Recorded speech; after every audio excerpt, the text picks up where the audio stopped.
The diner on the corner didn't fail because the food got worse. It failed because the landlord's math changed. Between 2010 and 2023, America lost roughly 9,000 independent diners. Not chain restaurants, not fast food. Actual diners, the kind with red vinyl booths, a counter, a jukebox that still works. And here's the trick, most of them closed during years when their customer counts were actually stable. So why did they vanish? Follow the rent line and the answer becomes forensic. Exhibit 1, commercial real estate values. In 2008, a building housing a corner diner in a mid-sized city might have been worth $400,000. The diner paid $2,500 a month, a reasonable 7.5% annual yield for the landlord. Fast forward to 2022. That same building is now worth $800,000 because the neighborhood gentrified. The landlord can now get $6,500 a month from a startup office tenant or a boutique fitness studio. The diner's offer of $2,500 suddenly looks like leaving money on the table. The landlord didn't need to hate diners. They didn't need to be greedy. They just needed to do math. If you own a $800,000 asset and you're collecting $30,000 a year from it, your return is 3.75%. A 5-year treasury bond in 2022 paid 4% with zero risk. So the landlord raised the rent to $5,500, then $6,000. The diner owner suddenly had a choice: absorb a 140% increase in their biggest operating cost or close. Exhibit 2, labor costs. In 2000, a diner cook in a mid-Atlantic city earned around $22,000 a year. In 2023, the same position paid roughly $32,000, a 45% increase. A waitress went from $14,000 to $21,000. Health insurance costs tripled. Minimum wage, which hadn't moved in years, suddenly jumped in state after state. A diner's payroll in 2000 might have been 28% of revenue. By 2023, it was 38%. Here's the trap: rent and labor are the two costs a diner owner cannot easily cut without destroying the business.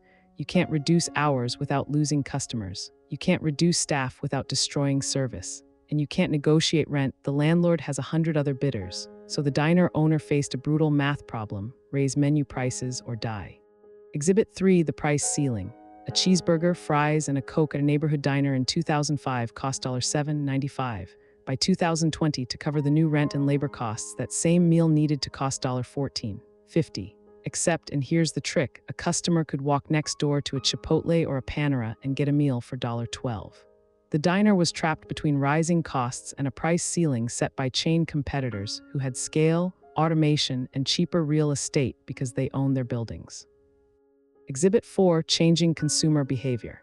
In 2000, a family dinner out meant going to a diner. It was casual, familiar, and the only option in many neighborhoods. By 2015, the same family could scroll through DoorDash, Uber Eats, or Grubhub. They could have restaurant food at home without the diners overhead. Younger customers, millennials, and Gen Z didn't have the nostalgic attachment to the diner booth. They wanted Instagram-worthy novelty, not comfort food in a familiar space. The economics here are pitiless. A diner's profit margin, the money left after all costs, typically ran 5 to 8% on revenue. A 30% rent increase doesn't just eat into profit, it wipes it out. A diner owner working 60-hour weeks might have earned $35,000 a year. When rent jumped $1,500 a month, that owner was suddenly working for free. At that point, closure wasn't a failure. It was the rational choice. Exhibit 5, the replacement tenants. What moved into the closed diner space? Often a boutique coffee shop, a yoga studio, or a co-working space. Businesses that catered to higher-income customers and could afford $6,000 or $7,000 in monthly rent. Or the landlord simply demolished the building and built condos or office space. The diner didn't lose to better food. It lost to better economics for everyone except the diner owner. This wasn't a conspiracy. No landlord woke up wanting to destroy diners. No customer consciously chose to kill local restaurants. But when you stack rising real estate values, labor costs, supply chain inflation, and changing preferences all at the same time, the diner's model simply became uneconomical. The math broke. And here's the trick. The same forces that killed the diner are now squeezing pizza joints, bagel shops, and casual family restaurants across the country. The diner didn't vanish because it was obsolete. It vanished because the economics of urban real estate changed faster than the diner's business model could adapt. The owner couldn't cut costs, the landlord couldn't lower rent, the customer couldn't pay $18 for a burger. Something had to give. It was the diner. This video is for educational and informational purposes only and is not financial advice.